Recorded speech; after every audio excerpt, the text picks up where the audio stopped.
주님의 고난을 묵상하며 동참하는 이 사순절에 하나님의 영광이 우리 가운데 임재하실 줄을 믿으시기 바랍니다. 말씀을 나누기에 앞서 제 목소리가 이렇게 되면 참 송구스럽습니다. 감기가 걸려 있는 와중에 지난 주일 월요일 날 성경 통독 수련회 미리 말씀드렸다시피 우리 육성으로 읽으면서 이제 하자고 해서 했거든요. 그렇게 해서 읽다 보니까 몸이 나만하질 않더라고요. 그런데 내가 좀 적당히 읽고 내일 마저 읽자 했으면 좋은데 우리 청년들이 또 열을 내더니 아예 읽고 끝내자고 그래서 새벽 2시까지 읽었습니다. 그리고 나서 1시간 자고 다 깨워가지고 새벽 예배 참석하고 그렇게 했습니다. 아쉽게도 신약 1독은 다 완성하지는 못했고요. 생각보다 저희가 읽는 속도가 좀 빠르지가 않더라고요. 그래서 복음서 사복음서까지 완독하고 마치는 걸로 그렇게 해서 무사히 마쳤습니다. 함께 기도해 주시고 관심 가져주셔서 감사드립니다. 그러다 보니까 목소리가 좀 이렇게 잠겼습니다. 양해해 주시기 바랍니다. 자, 저희가 자녀를 낳고 기른 지가 벌써 이제 6해가 됐습니다. 그렇게 쪼르르르 셋이 나와가지고서는 벌써 6년이 됐어요. 그리고 이제 저희는 유모차를 벌써 졸업을 했습니다. 막내가 아직 조금 어리긴 하지만 형들이 뛰어다니니까 얘도 이제 유모차를 잘 안 타려고 그러더라고요. 그래서 그러면 유모차 정리하자. 그리고 유모차를 드디어 정리를 했습니다. 그래서 그동안 잘 쓰고 다니던 여러분들도 보셨죠? 그 크다란 유모차, 카트로 된 거 유모차. 그걸 이제 정리해서 처분하고 그러다 보니까 이 유모차 처음 끌던 때 생각이 문득 났습니다. 유모차를 제가 첫 아이를 이제 그 첫 번째 유모차에 앉혀서 산책 나가자고 해서 그렇게 길을 나갔을 때 제가 첫 번째 느낀 게 무엇인지 여러분들 혹시 아시겠습니까? 제가 첫 번째 느낀 게 우리가 걸어 다니던 그 보행로 있잖아요. 그 보도가 생각보다 울퉁불퉁하구나. 그걸 느꼈어요. 생각보다 울퉁불퉁하고 거칠어요. 걸어 다닐 때는 전혀 몰랐죠, 그런 줄. 근데 이걸 끌고 가다 보니까 덜덜덜덜 거리는 게 멈추질 않더라고요. 그리고 또 그 좁기도 하고 그 보행로가 그 유모차가 다니기에 좁기도 하고 중간중간에 장애물들도 많았어요. 그래서 이게 생각보다 이게 유모차가 끌기가 힘들구나. 근데 유모차가 상황이 그렇다면 휠체어는 또 어떻겠습니까? 그래서 이래서 많이들 어렵겠다 그런 생각이 또 들었습니다. 또 특히나 평상시에는 전혀 생각지도 안 했었던 건데 이게 있습니다. 사진을 한번 보겠습니다. 우리 흔히 볼 수 있는 길거리 사진이죠. 보도가 있고 차도가 있고 횡단보도가 있습니다. 여러분들은 이게 그냥 평범한 사진처럼 보이시죠. 유모차를 끄는 사람의 입장에서는 길이 뭐 이렇게 돼 있냐 싶습니다. 지금 저쪽에 보시면 횡단보도 끝에 경계석이 있고 그 경계석 옆에 보면은 이제 내려가 있죠, 경계석이. 이게 사실은 이렇게 유모차나 휠체어 타신 분들이 글로 올라다니라고 길이 이렇게 내려와 있는 거거든요, 경계석이. 다들 아시죠? 근데 횡단보도랑 엇나가 있어요. 이거 어쩌라는 거죠, 이게? 저 횡단보도를 유모차를 끌고 넘어가는 게 이게 생각보다 많이 힘들더라고요. 그렇다고 저기서 차도로 또 차가 서 있는데 그 차도로 밀고 들어가서 유모차를 올릴 수도 없고. 근데 이런 길들이 생각보다 흔하다는 겁니다. 뿐만 아니라 저렇게 그 아래로 내려간 경사로가 아예 없는 데도 많고요. 그 경사로 중간중간에다가 무슨 말뚝들을 박아놔서 못 지나가게끔 해놓은 데도 많고요. 그러니까 경사로를 왜 해놨는지 알 수가 없는 그런 길들도 되게 많았습니다. 그리고 저 경사로가요, 또 웃긴 게 횡단보도를 건너는 게 아니라 그냥 이렇게 지나갈 때, 보행로를 그냥 지나갈 때 경사로 옆을 지나가잖아요. 유모차가 이렇게 끼울어 버려요. 그러면 또 그거를 이렇게 힘을 주고 또 이렇게 끌고 가야 돼요. 또 이게 엄청 불편합니다. 유모차를 그렇게 끌면서 처음 느낀 게 그거였어요. 걸어 다닐 때는 몰랐는데 바퀴 달린 거 끌고 다니려고 하다 보니까 이게 진짜 힘들구나, 길 다니는 게. 또 하다못해 지하철 타고 어디 서울에 어디라도 나가려고 치면은 엘리베이터 있는데 찾기가 쉽지가 않아요. 그러다 보니까 한참을 돌아가야 돼요. 저는 3번 출구로 나가야 되는데 엘리베이터는 7번 출구에만 있대요. 그럼 7번 출구까지 가서 돌아서 도로 가야 되는 거예요. 그럼 그 중간중간에 또 횡단보도 있고 경사로 있고 말도 못합니다. 그러니까 차라리 그렇게 할 바에는 그냥 그 집사람 보고 여보 애기 안아요 그러고서는 유모차 접어서 들고 계단으로 올라가는 게 나아요, 차라리. 그러니까 저희가 이렇게 그 큰 유모차에 이렇게 짊어지고 아내가 애기 안고 가방 들고 이러고 둘이서 올라가고 있으니까 옆에 계시던 아주머니들이 아유 그래 애 키우는 게 저렇게 힘들어, 응? 아빠 되려면 그렇게 힘내야지 그러면서 옆에서 응원해 주시더라고요. 힘내 애 아빠 그러면서 애국한다고 그러시더라고요. 다음 사진으로 유대 광야 사진입니다. 생각보다 험하죠. 여러분들도 아마 다 보셨겠죠. 이제 유대 광야 사진 생각보다 지형이 험합니다. 저게 얕게 저런 식으로 좀 얕게 파져 있어도 바퀴 달린 것들 타고 저기 지나가기가 쉽지 않을 텐데 저게 거의 야트막한 산지 수준이잖아요. 저런 지형을 걸어가는 것도 만만치가 않죠. 쉽지가 않죠. 예루살렘은 삼면이 이런 광야에 둘러싸여 있습니다. 천연 요새. 적군들이 접근하기가 쉽지가 않아요. 길을 만들어서 오든지 아니면 있는 길로 접근해 오든지 해야 되는데 있는 길로 접근해 오면은 당연히 수비하는 사람들의 입장에서 훨씬 편하죠. 그러다 보니까 예루살렘은 거주하는 사람의 입장에서는 정말 좋은 도시예요. 오는 사람 입장에서는 상당히 번거로운 도시죠. 그런 특징을 가지고 있는 것이 바로 예루살렘 도시입니다. 자, 무슨 얘기를 하려고 지금 이런 얘기들을 꺼내는가 하니 바로 접근성이라는 것에 대한 이야기입니다. 접근성. 이게 접근성이라고 하는 것이 무엇이냐? 사람들이 오기 쉽도록 누구나 쉽게 접할 수 있도록 되어 있느냐 그렇지 않느냐 그 차이를 우리 접근성이라고 합니다. 또 요즘에는 그 의미가 많이 확장이 돼가지고 이 핸드폰도 보시면은 그 메뉴에 보시면은 접근성 메뉴가 있어요. 그래서 핸드폰에 무슨 접근성 메뉴가 있어? 그걸 보시면은 시력이 약하신 분들을 위해서 이 색깔을 좀 진하게, 글씨를 좀 확 띄게, 아니면 크게, 작게 그렇게 조절하는 기능들이 있고, 또는 한 손이 없으신 분들을 위해서 한 손으로만 조작할 수 있게끔 하는 그런 기능들이 이 핸드폰의 접근성 그 기능에 들어가 있기도 합니다. 그러니까 어떤 상황에 있는 사람이라 할지라도 누구나 사용하기 쉽게, 누구나 접근하기 쉽게끔 만드는 것, 그걸 이제 접근성이라고 하는 거죠. 그런데 이 접근성이라는 것을 생각할 때 가장 핵심이 무엇인지 아십니까? 요거는 생각해 보지 않으신 분들은 잘 모르시는 부분이기는 해요. 이 접근성이라는 부분을 우리가 생각할 때 제일 먼저 고려해야 될 게 뭐냐면은 내 입장이 아니라 그 사람 입장에서 생각을 해야 된다는 거예요. 멀쩡하게 두 다리로 걷는 사람 입장이 아니라 휠체어를 타본 사람의 입장에서 생각을 해야 된다는 거예요. 멀쩡하게 양손을 가지고 활동하는 사람이 아니라 한 손밖에 없는 사람의 입장에서, 또는 멀쩡하게 잘 보는 사람의 입장이 아니라 잘 안 보이는 사람의 입장에서 판단하고 생각을 해야 이 접근성이라는 것을 만들 수가 있다는 것이죠. 접근성이라는 것을 제대로 배려하지 못했을 때 아까 전에 그 횡단보도 사진 봤었던 것처럼 이상한 배려를 할 수밖에 없어요. 분명히 우리는 배려를 한다고 배려를 한 건데 실상 그 막상 사용자들의 입장에서는 그다지 도움이 되지 않거나 오히려 더 불편하게만 만들어버리는 그런 역효과를 가져올 수가 있다는 것이죠. 예루살렘 광야 사진도 마찬가지입니다. 주거하는 예루살렘 주민들 입장에서는요, 이 유대 광야가 얼마나 고맙습니까? 외적으로부터 우리를 지켜주는 그런 요소니까 엄청 고맙죠. 든든하고 고맙죠.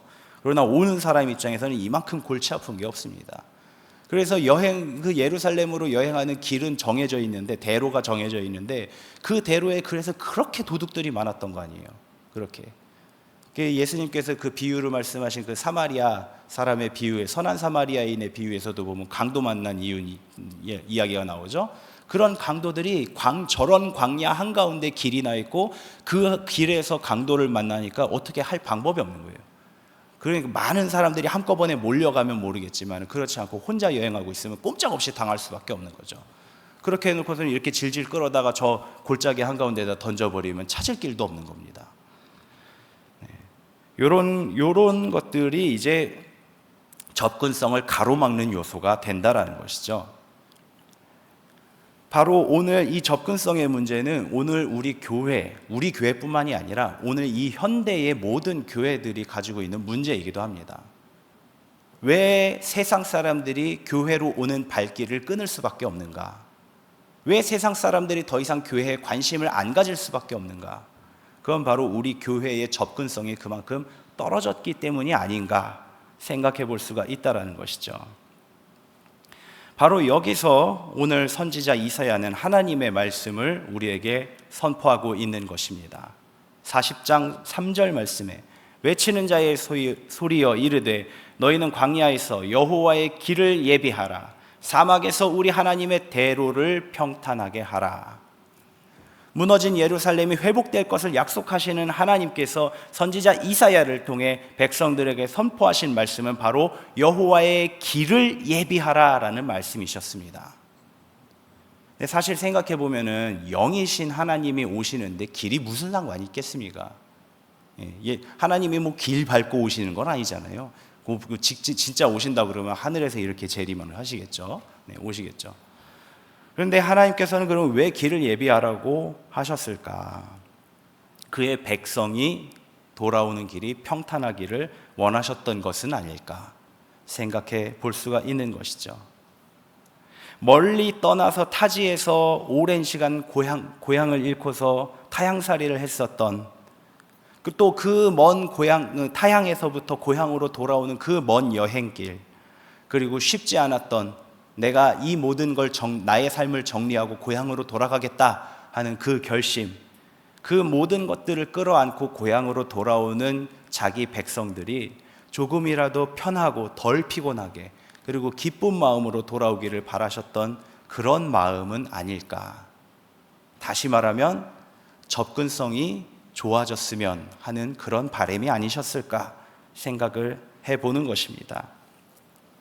이에 대한 구체적인 방법으로 하나님께서는 다음과 같이 선포하셨습니다. 40장 4절 말씀에 골짜기마다 도두어지며 산마다 언덕마다 낮아지며 고르지 아니한 곳이 평탄하게 되며 험한 곳이 평지가 될 것이요. 깊게 파여 있는 골짜기는 올라오고 높게 솟아있는 산과 언덕은 낮아지고, 그래서 낮아지고 높아지고, 그래서 평탄하게 길을 만들라라는 명령이십니다. 이게 바로 접근성의 가장 기본적인 원리예요. 불편한 사람들의 불편을 안 불편한 사람들이 메꾸어 주는 것, 이게 바로 접근성의 가장 기본적인 원리라는 것이죠. 그렇다면 오늘 우리 교회의 높은 산과 깊은 골짜기는 무엇인가? 우리는 이걸 생각해 보지 않을 수가 없습니다.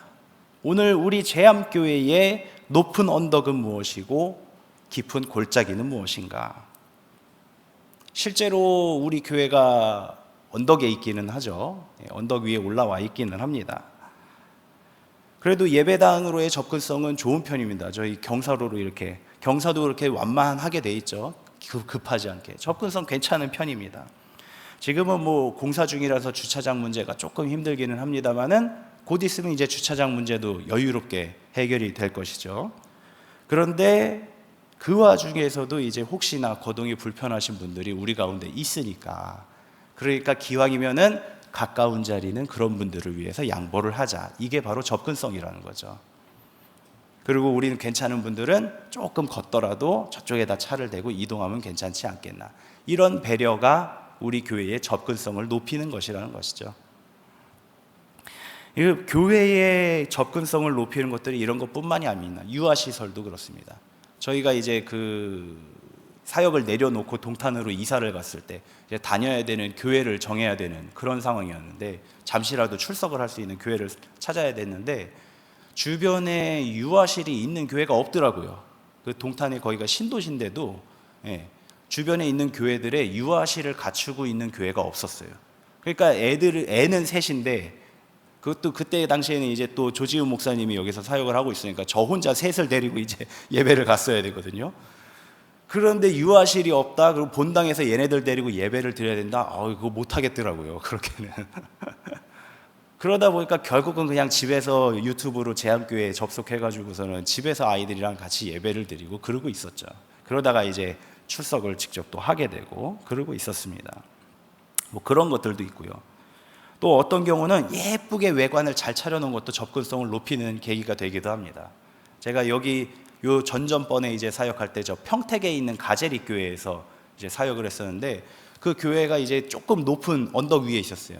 그리고 교회가 빨갛게 예쁘게 지어져 있고, 교회 마당이 한 주차장 한 50석 정도 되는, 50짜리 정도 되는 마당이 있고, 그 마당 끝에 벚나무가 아주 큰 게 있었어요. 엄청 큰 벚나무가.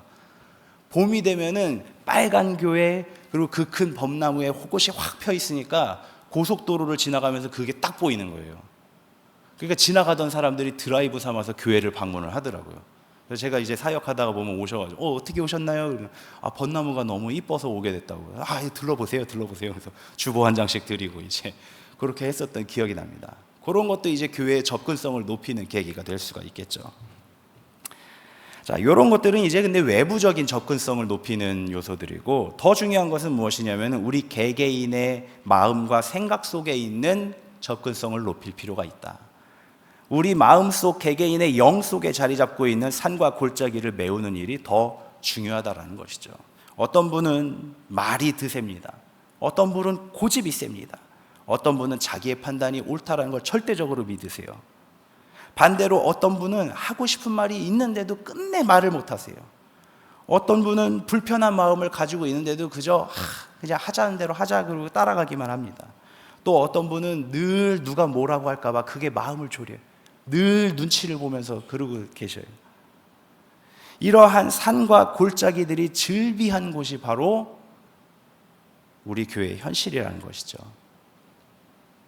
교회에서 맨날 싸운다는 소리가 들리면 그 교회를 누가 가고 싶겠습니까? 제가 실제로 전에 사역했던 교회가 그랬어요.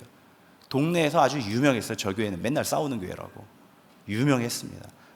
그러니까 그 소리가 진짜로 들렸어요. 어떤 집사님이 전도를 하셨는데 교회는 나가고는 싶은데 댁내 교회는 맨날 싸운대잖아. 난 그런 교회를 어떻게 가? 그런 얘기를 실제로 들었대요. 그걸 가지고 저한테 와서 한탄을 하시더라고요. 저도 한탄스럽네요. 그럼 같이 기도합시다. 그리고 기도하자고 얘기할 수밖에 없었는데 그랬던 일이 있습니다. 겉으로도 그렇지만 겉으로 그렇지 않더라도 마음속으로 겉으로는 안 싸우더라도 마음속으로 냉전을 계속 반복하고 있으면은 그런 교회는 이제 겉으로 봤을 때는 문제는 없으니까 아내를 들어와 봤는데 안에서 계속 그러고 있으면 새신자가 어떻게 정착을 하겠어요? 가시방석 같아서 마음을 붙일 수가 없겠죠. 이렇게 거친 광야와 같은 우리들의 마음과 영에 어떻게 주님이 오실 대로로 바꿀 수 있는가? 그 방법을 저는 오늘 빌립보서에서 찾아보았습니다. 간단하게 요약해서 말씀드리면 빌립보 교회는 바울이 아시아행 선교여행을 포기하고 마게도니아로 방향을 돌려서 빌립보에 도착했을 때 처음으로 세운 교회가 빌립보 교회죠.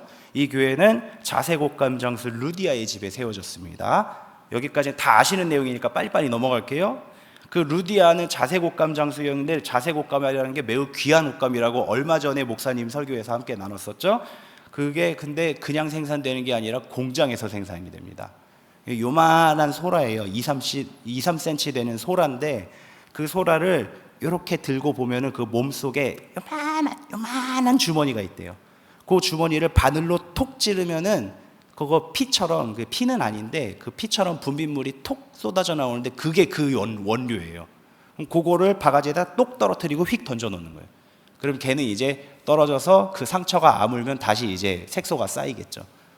그러니까 여인들이 그 바닷가 그 돌밭에 앉아가지고 주워서 톡, 주워서 톡, 주워서 톡, 주워서 톡 이렇게 해서 이 바구니 한 방울씩 모아서 이 바구니를 모으는 거예요. 그걸 가지고 가서 옷감을 적셔서 널고 빨고 하면서 원료 그 옷감을 생산을 하는 것이죠. 그 공정들이 이렇게 험하고 어렵다 보니까 집도 아마 넓었을 겁니다. 그런 곳에서 빌립보 교회가 세워졌는데 그 일하는 사람들도 물론 많았겠죠. 그런 공장에서 일하는 사람들도 많았겠고 그 사람들이 자연스럽게 다 이제 빌립보 교회의 이제 교인들이 되면서 교회가 형성이 된 것이죠. 그러다 보니까 빌립보 교회는 여선교회의 영향력이 굉장히 센 교회였어요. 여선교회의 영향력이. 근데 문제가 생겼어요. 그 중에서 그 루디아의 측근으로서 공장에서도 꽤 일을 감독의 자리를 맡아서 하던 유오디아와 순두개가 둘이 싸우기를 시작한 거예요. 그 교회 일로. 그러다 보니까 유오디아를 따르는 사람들과 순두개가 따르는 사람들 두 사람이 파벌이 나뉘면서 교회가 나뉠 지경까지 오게 된 거예요. 그런 상황이다 보니까 바울이 편지를 써가지고 그것을 잠재우기 위한 여러 가지 지침들을 준 게 빌립보서입니다. 빌립보서는 처음부터 끝까지 교회 분쟁 해결에 관한 내용들이 들어있어요. 예. 거기에서 이제 빌립보 교회에 대한 얘기 다음에 좀 더 이제 살펴보고요. 거기서 뭐라고 처방을 내리는가? 빌립보 교회에 딱 이렇게 해라라고 처방 내린 게 무엇인가 하니 2장 3절과 4절에 아무 일에든지 다툼이나 허영으로 하지 말고 오직 겸손한 마음으로 각각 자기보다 남을 낮게 여기고 각각 자기의 일을 돌볼 뿐더러 또한 각각 다른 사람의 일을 돌보아 나의 기쁨이 충만하게 하라. 이게 빌립보 교회에 내린 지침입니다. 교회에서 우리가 서로가 서로를 대할 때에 우리는 첫 번째로 겸손한 마음으로 나보다 남을 더 낮게 여겨야 한다는 거예요. 낮게 여기라는 게 아닙니다. 나보다 더 잘한다, 나보다 네가 더 낫다, 그렇게 여기라는 뜻입니다. 실제로 그 사람의 실력과 나의 실력이 어떠냐 이거를 수치상으로 비교하자는 얘기가 아니에요. 실제로 그 사람이 가진 능력과 나의 능력과 그거를 비교해서 결과가 어떨지 값을 계산해서 하자는 얘기가 아닙니다. 그것과 상관없이 나보다 네가 낫다, 그렇게 마음가짐을 가지고 임하라는 것이죠. 여러분 한번 생각해 보십시오. 교회에서 어떤 일을 하는데 서로 차라리 좀 양보해서 우리 그냥 다 같이 협의합시다, 이 정도 수준에서 협의합시다, 그리고 다 같이 그냥 그런 아쉬운 대로 좀 그런 마음으로 합의해서 일을 진행하는 것과 수치를 다 계산하고 따져서 그래도 이게 더 효율적인 방법이니까 무조건 이대로 해야 된다고 서로 상처 입혀가면서 그렇게 해서 일을 진행하는 것, 그 둘 중에 교회의 이익을 따지고 보자면야 뭐 이쪽이 날 수도 있겠죠. 그런데 하나님이 원하시는 방법은 어딜까요? 하나님이 원하시는 방법은 어딜까요? 교회에 어떤 방법이 하나님이 원하시는가? 그 답도 우리는 성경에 이미 다 기록되어 있습니다. 예수님께서 잃은 양의 비유로 가르쳐 주셨죠. 99마리의 양이 있어도 잃은 양 하나를 찾기 위해서 예수님은 가신다잖아요. 99명이 이 방법이 옳다 그래도 한 사람이 상처받을 것 같으면 예수님은 가신다잖아요. 그럼 우리는 어떻게 해야 됩니까? 우리의 마음가짐을 어떻게 해야 됩니까? 그래서 우리는 늘 모든 것에 있어서 나보다 남이 더 낫다라고 여기고 그 사람의 혹시 작은 것이라도 혹시라도 내게 없는 어떤 것이 작은 것이라도 있으면 그래 내가 배웠다 하는 그런 마음가짐으로 함께 기뻐하며 나아가는 것이 옳지 않겠는가 생각해 봅니다. 우리 모두가 서로를 이런 마음가짐으로 대한다면은 어떤 누가 우리 교회에 새로 온들 그 마음이 편안하지 않을 수가 있겠습니까? 그 마음이 따뜻해지지 않을 수가 있겠습니까? 그 지친 마음이 위로를 얻지 않을 수가 있겠습니까? 바로 하나님이 원하시는 방법은 이것이라는 것이죠. 혹 이렇게까지 얘기를 해도 마음을 낮추기가 나는 어렵다 하시는 분들도 있을 수 있습니다. 그러면 그분들에게는 제가 이런 지침을 드리겠습니다. 이스라엘이 미디안에게 패배하고 압제당할 때에 그 이스라엘 땅에 힘센 사람이 없었을까요? 용맹한 사람이 없었을까요? 아니면 전략적으로 전술적으로 지략이 뛰어난 사람이 없었을까요? 그런데 하나님은 전략도 없고 무력도 없고 재능도 없고 그런 기드온, 마음까지도 연약한 그런 기드온을 불러서 네가 가라 하셨어요. 기드온이 그래서 벌벌 떠면서 숨잖아요. 난 못합니다 그러고 숨잖아요. 근데 그걸 끄집어내서 쓰시잖아요. 그렇게 약한 기드온을. 그 와중에서도 또 3만 명 정도 되는 군사들이 그래도 모였는데 하나님께서는 그 와중에 그것도 안 된다 하셨어요. 그것도 안 된다. 나 네 편 안 들어줄 거야 그렇게 하면. 다 보내. 결국은 300명. 그 연약한 기드온이 고작 300명으로 10만이 넘는 대군과 싸우게끔 만드셨어요. 그게 하나님이 하신 일이에요. 그런데 그게 하나님의 방법이었다는 거예요. 결국은 그걸로 대승리를 하잖아요. 이게 바로 하나님의 방법이라는 것입니다. 저 사람과 나를 비교해서 봤을 때 내 방법이 훨씬 효율적이고 내가 훨씬 더 잘할 수 있습니다. 그럴 수 있습니다. 그런데도 불구하고 하나님께서 그 사람에게 일을 맡기신 건 뭐냐? 그 빈자리를 하나님께서 나타내 주시겠다라는 거 아닐까요? 그 부족한 만큼 하나님께서 역사하시겠다라는 뜻 아닐까요? 그거를 기대해 보면 어떨까요? 그렇다면 우리가 조금 더 양보할 여지가 생기지 않을까요? 생각을 해봅니다. 바로 이것이 빌립보서의 두 번째 처방의 말씀입니다. 각 사람마다 그러니까 우선은 내 일부터 잘해야 돼요. 나에게 주신 내 일부터 최선을 다해서 성실하게 잘 맡아서 하시고, 그러면서 혹시나 여유가 된다면 그 다음부터는 남의 일을 좀 돌보는 건데, 여기서 주의하실 점이 뭐냐면은 남의 일을 하라는 게 아니라 도우라는 겁니다. 이 차이는 굉장히 큽니다. 남의 일을 하라는 게 아니라 돕는 거예요. 무슨 차이냐? 자네 그렇게 힘들고 못하겠으면 내가 할게, 그러면서 맡아서 하라는 소리가 아니에요. 그 사람이 할 수 있도록 도와주라는 거예요. 이거 이렇게 어려워? 그러면은 이렇게 하는 거야. 해봐. 이렇게 하라는 거예요. 도우라는 거예요. 이렇게 하지 않고, 그건 내가 더 잘할 수 있으니까, 그럼 자네 쉬어. 내가 할게. 그래서 해버리면은 나중에 어떻게 되냐면은 나는 일이 점점 많아져요. 힘들어져요. 지치다 보니까 그럼 나중에 어떻게 돼요? 교회 나갈 때 주일만 되면 힘들어, 지쳐. 내 평상시에도 일하느라고 힘들어 죽겠는데 주일날도 가서 하루 종일 일만 하고 해야 돼. 힘들어요. 그 사역하는 사람, 열심히 봉사하시는 분들이 그래서 지쳐서 떨어져요. 그리고 반대로 그러면은 그 일을 넘겨준 사람은 어떻게 될까요?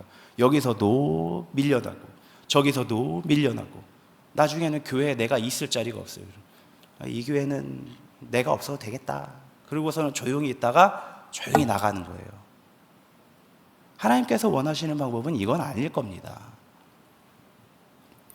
이게 바로 산처럼 솟은 능력 있으신 분들은 깎아내고, 그 깎아낸 것으로 골짜기처럼 깊이 낮아져 있는 분들을 채우라는 하나님의 말씀이라는 것이죠. 사랑하는 성도 여러분, 주님이 오실 길을 예비하고 주님이 가실 길도 함께 예비하시기 바랍니다. 주님이 가실 길이 무엇입니까? 십자가를 지고 가실 길 아닙니까? 십자가를 지고 걸어 가셔야 되는 길인데, 그 길에 내 마음이 돌뿌리 하나가 돼서 있으면 되겠습니까? 그 길 위에 나의 생각이 삐죽 튀어나와 있으면은 혹시라도 그거 주님이 밟고 아프시면 어떡합니까? 나보다 남을 더 낮게 여기고, 그리고 부족한 이들을 위로하고 격려하고 그 사람들이 일어서서 할 수 있게끔 도와주고, 그렇게 해서 이제부터는 우리들의 마음과 영의 길을 평탄하게 만드시기 바랍니다. 그래서 이제부터는 우리 교회의 모든 일을 이제 후로 우리 교회에 오게 될 비신자들, 새신자들을 그들의 입장에서 고민하고 고려하며 누가 와도 관심을 가질 수 있는 교회, 누구라도 오고 싶어지는 그런 교회를 만들도록 함께 힘씁시다. 그리할 때에 하나님의 영광이 우리 가운데 나타나실 것입니다.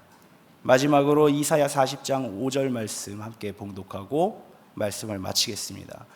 여호와의 영광이 나타나고 모든 육체가 그것을 함께 보리라. 이는 여호와의 입이 말씀하셨느니라. 아멘.